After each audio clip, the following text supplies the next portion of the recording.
Can the big, horrible heavyweight still make noise in the heavyweight division in 2017? I'm Teekosey, and this is with just 15 defeats.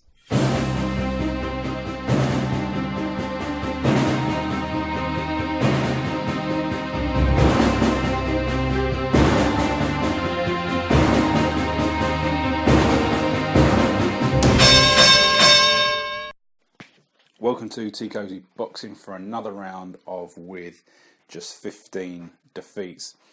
In today's show, I'm going to be breaking down David Price versus Christian Hammer, which is on the undercard of the upcoming Chris Eubank Jr. fight.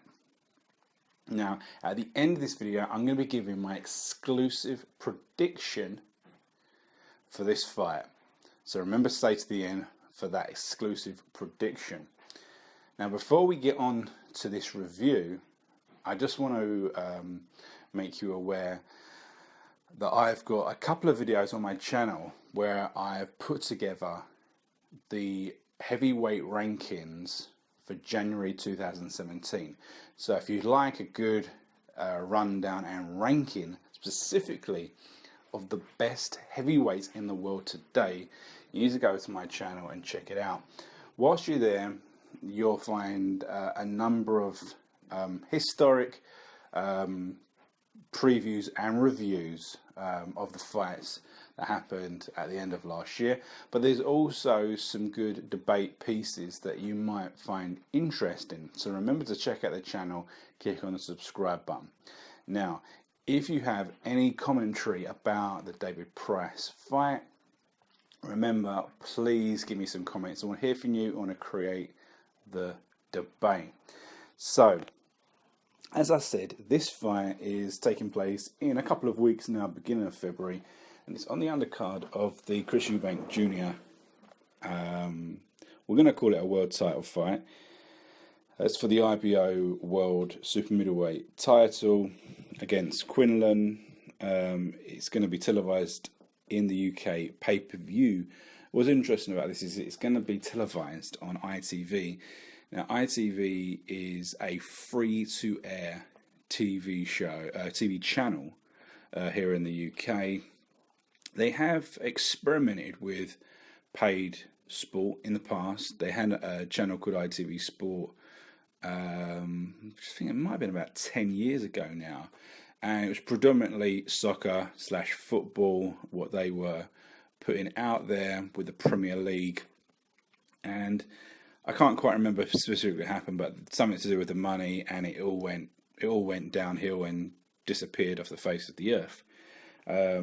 We also know that ITV used to be a big supporter of boxing here in the UK. There used to be a fair amount of boxing on ITV up until about it slowly degraded, but there was still boxing about 7 years ago, I believe. We had a number of fights on ITV that were Carl Froch fights before he became the champion. So whenever that date is, I think as soon as he became the champion, that was when ITV kind of pulled the plug on boxing completely. So it might have been about 7 years ago, 6-7 years ago. But anyway, this is an experiment. They're going with a pay-per-view structure. Don't believe it's going to be that expensive, to be honest, but what I would say is that I have not really seen any promotion for it. Now, it's the 16th of January. The fight takes place, I think, on the 4th, so there's only 2 and a bit weeks to go, and I haven't really seen any promotion. I believe that Eubank's done some TV interviews, but that's about it. But low profile, not where you'd expect them to be. I haven't seen any advertising for this pay-per-view setup. So it'd be interesting to see how successful it is and to see whether it's the start of something good in the UK in terms of boxing pay-per-view. And we all know as if they can bring as much boxing to the fans as possible, we would appreciate it. Now, moving on to the fight, which is the whole point of this video here. You've got David Price, you've got Christian Hammer. Now, this has been added to the undercard. It's going to be I think it's going to be the main undercard fight. It's a semi-interesting fight. It's not something that people would pay for or demand. David Price in the UK is relatively well known, primarily because of the string of knockouts that he had kind of earlier on in his career, and it looked like he was going to be quite a big player in the division. There's also a lot of hype that was made about a rivalry with Tyson Fury that people were hoping was going to have a collision course. It never quite happened. The careers have kind of gone in different directions in terms of success. But let's just kind of break down what we've got here. Christian Haye is a 29-year-old Romanian, I believe. He's 6'2" and 250 pounds, so he's kind of like the what I describe as the modern day heavyweight, but he's not the super heavyweight. He's got a record of 20 wins and 4 defeats. 11 of his victories have finished in knockout. Now, he fought Tyson Fury, and in that fight, in the corner, Peter Fury said to Tyson Fury, he is a journeyman, when he was riling up Tyson to basically go in for it. And is that a fair assessment of him? I don't know whether he's a journeyman. I don't believe he was a journeyman at the time of the Tyson Fury fight, but he's possibly the sort of person that could end up becoming a journeyman. He's had some interesting fights now. He's had an early on in his career, he had a fight against Marius Wack, where he was defeated. He's also fought he's beaten Danny Williams and Sharon Williams. He's beaten Johnson, Constantine Eric, and he's absolutely ripped Michael Sprott's head off in a devastating knockout. So he's fought some guys that people will be aware of if you follow the heavyweight division. Okay, he fought Tyson Fury, is his most notable fight, and he was completely schooled. He was completely outclassed. He wasn't effective in the slightest, and Tyson Fury just completely schooled him. It was a very comprehensive victory for him. Now, I think one of the reasons why this fight's been made, and one of the reasons why there is some semi-interest in it, is that in Christian Hammer's last fight, he fought Erkan Tepe. Now, Erkan Tepe was the guy that recently knocked out David Price. Against Christian Hammer, it goes the distance, and he wins a split decision.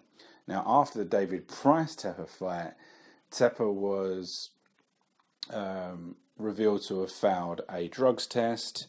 There was a lot of confusion about whether he was going to be suspended, whether he was going to be fined, whether it was no contest. I think originally I heard that it was going to be no contest.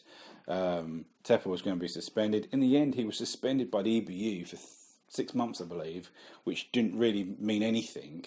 But the decision was upheld. So it remained as a victory for Tepe, stoppage victory. And we move on. And in this fight, as I say, it was a very, very close, tough fight between Hammer and Tepe, and Hammer kind of gets a split decision.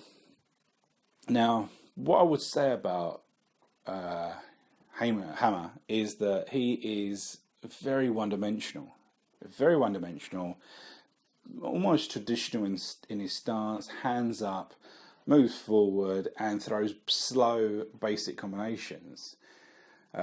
So, because he's quite a biggish guy, quite a heavy guy, stocky guy, he's going to get relative success. But as we can see, of his wins, he's only got a 50% KO ratio, which is not great in heavyweight division. You really need to be knocking out opponents. And if you only got 50% knockout, it shows you that you don't really have enough variation. You're not really wearing down opponents, and you're not putting together good enough shots, and you don't have that KO power. So he's never been someone that I would particularly be that impressed with. As I said, the Tyson Fury fight was very, very comprehensive. He was completely exposed in that fight. Now, I noticed recently that his that BoxRec have started to push him up the rankings, and I think he's in the top 15 or 20, which is crazy, really, when you consider what he's achieved, which is next to nothing. I think he's got ranking on one of the organising bodies. Now, what's also interesting when I noticed on BoxRec is that he has this fight scheduled with David Price. He's also lined up for another night a couple of weeks later, a month or so later, for European title. Whether they're expecting him to do that, whether they're expecting him to make easy work at David Price, I don't quite know, or whether that's something that was already on the pipeline. Then this fight came up on the pay-per-view, and they've taken this one instead. We'll have to wait and see. But anyway, let's move on and talk about David Price, because David Price is a very interesting, very interesting heavyweight boxer. Someone that has a lot of tools, a lot of potential, but he comes undone by having a glass chin. And I don't think that's unfair to say that. Now, David Price has got a record of 21 wins, 3 defeats. Now, he's got almost, I think he's only been taking the distance once or twice. Can't quite remember. So he's got a good KO ratio, but he's 3 defeats have all been stoppages. So he's lost to Tony Thompson twice, and he's lost to Erkan Tepa ripped his head off very early on. But as I say, he's predominantly won his matches by knockout. Now, up until the Tony Thompson fights, he was knocking people out for fun. He was on a steam train of the domestic UK scene, of just basically icing people with relative ease, and he was building up a head of steam. He was really building a lot of confidence up, and I think that kind of like the way that Anthony Joshua's done it, and it is doing it, he was on a similar trajectory, and I think he had misplaced confidence in some of his abilities, which obviously, when he went in with Tony Thompson capitalised and stopped him. Now, it's funny, just before I recorded this assessment, I just went through my channel and I just quickly listened to one of my very first videos on this channel where I discussed the Tepa and David Price fight, and I noticed that one of the things I said that when I was talking about David Price was that I mentioned that there's four things. There's 4 things that you really need to be successful in the heavyweight division, possibly more than other divisions, right? And in the heavyweight division, you need to be able to make people respect you. So typically this is done by having concussive power, brute strength, and being able to make people stand back and go, crikey, this guy, he can hurt me, so I need to be cautious, right? You need to be able to keep the distance, self-explanatory. You need to be able to score points and win rounds, okay? And then lastly, you need to be able to tire out your opponent. And obviously, when you combine those 4 things together, you get some of the best heavyweights out there. Now, when you kind of relate that back to David Price, can he make people respect him? Now, it's 50-50 because he has concussive power. He has genuine concussive knockout power. He's got some of the best knockout power in the division. Okay, so people will be wary of him, but they know he's got a glass chin. They know that they can get to him. So it's there, but he can make people respect him, because within a few seconds he lands a big right hand. His opponent will be like, crikey, next one could be over for me. Okay, now this is where it starts to kind of unravel for David Price. the ability to keep the distance. Now, you look at David Price and you think, this guy is a mountain of a guy. He's a genuine super heavyweight. He's got the frame, everything, the dimensions. He's a huge guy. You watch his fights, he struggles to keep his opponents at distance. Maybe it's because they know if they get close, they can rough him up.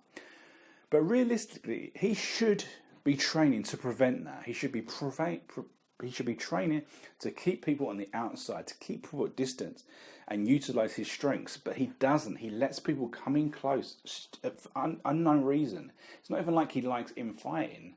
It's just that he's unable to keep people at distance. And it's something that he really needs to work at. Again, scoring points. He doesn't. He can be lazy. He goes over the dimensions to have a good jab, but the jab doesn't score enough points. Okay, and again, tiring opponents out. Yeah, we'll skirt across that. So you can see that the David Price is, even if you forget that he is very prone, he's got a weak chin and he's been knocked out already a number of times, and therefore the likelihood of him being knocked out again, there's a high potential. There are genuine flaws in his game that realistically, these should have been noticed years ago. They should have been noticed years and years and years ago. And he should have been studying Wladimir Klitschko, studying these great super heavyweights and utilising what people like Klitschko and others did to kind of put themselves in a better position and prevent the weaknesses from being exposed. And he hasn't. That's the one thing he hasn't. Now, the one thing he has done, which is a positive for me. I think some people don't think it's a positive. But what I've always said about David Price was that he's a genuine super heavyweight, but he has this strange, he had this very strange look. He looked gaunt and thin, despite being 18 stone or whatever. He looked skinny and drawn out, and he's a very pasty guy, but he looked very drawn out, very thin. Now, his last two fights, he's come in about another 20, 25 pounds heavier than he did for the rest of his career. It suits him. It suits him. Now, I've mentioned in a number of my videos in the past where I've spoken about weight, and I've spoken about people that come in quite heavy, and that they could come in a lot less. People like Andy Ruiz, Gerald Miller. But this guy is 6'8", and 270 looks good on him. He looks a lot bigger around he doesn't look chunky, but he's filled out. He's filled out, and I think it's going to work for him moving forward. And I think that when he gets in the ring with Hammer, he's going to be so significantly bigger that it's going to look like little and large. Now, how do I think that this fight's going to go? Now, I think David Price has had, I can't remember when the type of fight was 2005, summer 2005, I think, 2005. So he's had about a year and a half to really decide whether he has an opportunity to make a difference in this division. Now, I think he does have the potential because he has the size and some of the tools. Now, with the right coaching, he can get to the next level. And I believe that he'll be too much. He'll be too much for Hammer. And for me, my actual prediction in this fight is that David Price wins by stoppage. He wins by stoppage, KO, second round. It's going to be a second round KO. I can't really see anything other than that. But of course, it all depends on whether he can keep Hammer at distance. Hammer's going to want to come in close. He's going to want to rough him up. And that's the only way he's going to get any joy. Now, if David Price can keep him on the outside and land the jab, land the combinations, he will wear him down very, very rapidly, and he will stop him. And I've always said in these videos about David Price that David Price, potentially there's a world champion there. Now, people will laugh at that, but when you've got sick, insane power, you can become a world champion. Now, in the past, we've seen, only last year we saw Browne win a world title. We've seen other people win versions of world titles in all different ways, right? Who you would never say are the cream of the crop. They're not the top guys. They were in the right place at the right time. Now, David Price, if he was in the right place at the right time, because he has that one punch power, he could do it. Do I think he's going to do it? I think probably not. He probably won't make it. Just because I think against higher levels of opponents, they'll be able to expose the weaknesses that we've discussed earlier in this video. But anyway, that's my prediction. I think David Price wins KO, second round. I just want to thank you for going through this video. If you like what you hear, give me a thumbs up. Leave me some comments. Let's crack on with the previews, and I will be releasing more videos as we continue with the new season of the heavyweight boxing. We'll see you next video.